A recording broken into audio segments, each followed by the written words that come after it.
During the War of the First Coalition, the French Republic was doing pretty well for itself on the battlefield. One by one, its enemies were knocked out of the war and forced to make peace. For the Republic, however, one opponent was a difficult enemy to strike at, much less defeat completely. The British, unlike other members such as Spain, Prussia, or the Holy Roman Empire, had no large swaths of territory in mainland Europe to invade. Any attack on the British home islands or colonies would have to cross huge bodies of water where the British Navy posed a serious threat. Because of the threat posed by the British Navy and the huge amount of men and supplies required to launch and maintain an invasion of Britain proper, any idea of such an invasion would have to wait until all other opponents on the continent were defeated. In the meantime, however, there was still a strong desire to strike against the British after the support of both France's opponents in the First Coalition and counter-revolutionary forces in France itself. British forces had landed in Toulon to support the rebelling city in 1793, as well as assist an émigré counter-revolutionary invasion launched in 1795 that was meant to support the Royalist forces in the War of the Vendée. Wanting to strike back against the British, a new target was decided upon.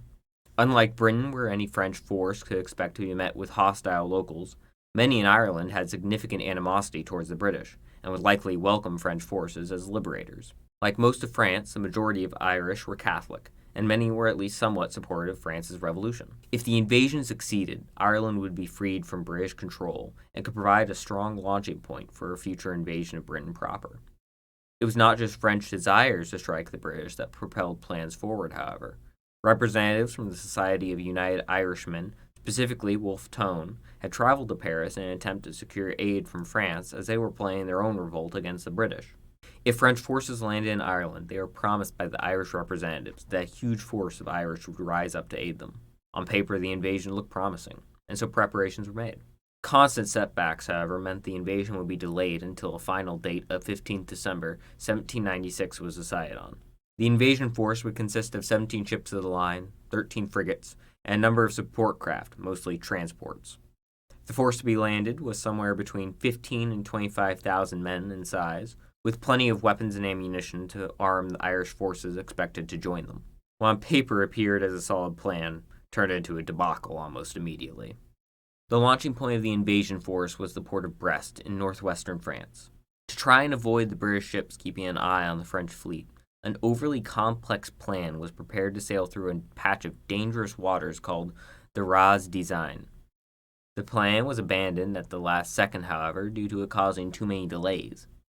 Even still, the fleet did not depart until late on the 16th of December. As a result of the last-second change of plans and unclear communication, part of the fleet proceeded with the previous plan, even though at this point night had fallen. Ships in the fleet were meant to communicate with signal rockets, but most did not understand what the signals meant.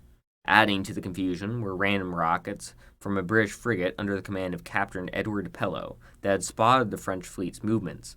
A French ship of the line also run aground during the night and was firing rockets to try and signal for help, adding to the confusion. When dawn broke on the 17th, the invasion force was scattered, with the largest group consisting of 9 ships of the line, 6 frigates, and a single transport. The rest of the ships were on their own or gathered in small groups. It took until the 19th for the majority of the fleet to recombine into a force consisting of 33 ships. However, many ships still remained scattered, including the ship that had the commanders of the expedition aboard, named the Fraternity. Despite the many setbacks to the expedition, still a significant French force managed to sail through high winds and fog, reaching Bantry Bay in Ireland on the 21st. Landings were planned for the next day, however that night the weather drastically worsened as a blizzard hit, forcing the landings to be postponed. On the 24th, the wind slackened slightly and landings were once more planned for the following day. However, the weather again drastically worsened that night.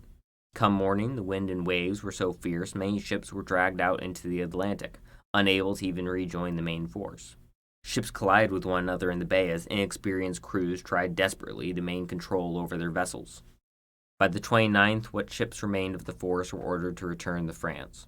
All were severely battered by the storm, and some did not even receive the message to return, instead moving to another rendezvous point until their supplies grew low and they too made the return to France. The once again scattered force limped back to France on their own in small groups, most having returned to Brest by January 11th with significant damages. While the French invasion force was inexperienced, scattered at the outset, and surprised by the harsh winter storms, they still nearly pulled off their invasion. During all of this, the British were nearly as much of a mess as the French. British opportunities to stop the French invasion got off to an unfortunate start, as most of the fleet keeping an eye on Brest had either returned to Britain to avoid winter storms, or been forced many miles away due to high winds in order to avoid being driven onto the rocks along the coast. The only ships inside of the port were a small frigate squadron consisting of 6 ships. French preparations were spotted on the 11th of December, and 2 ships were sent to alert other British forces. French forces preparing to leave on the 15th were again spotted, and another ship was sent to alert British forces of the danger. Unable to stop the French fleet's departure on the 16th, the commander of the remaining frigates of the squadron, Sir Edward Pellew, added to French confusion during their departure by shining lights and firing rockets randomly. On the morning of the 17th, however, unable to do much more with his small force, he returned to Britain to alert the Admiralty himself. During the crossing, some scattered French ships ran into British vessels by chance, but there was no organized response by the British Navy, and most encounters ended without much loss on either side.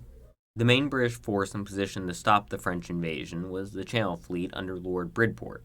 However, he did not receive news of the French fleet until the 20th, and due to his ships not being immediately ready to depart, were forced to wait until the 25th to leave.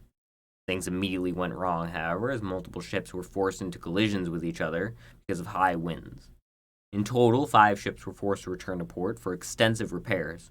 The remaining 8 ships of the fleet were unable to leave the Straits until January 3rd, once again because of high winds. By then, the French invasion was already called off, and the majority of ships were well on their way back to France.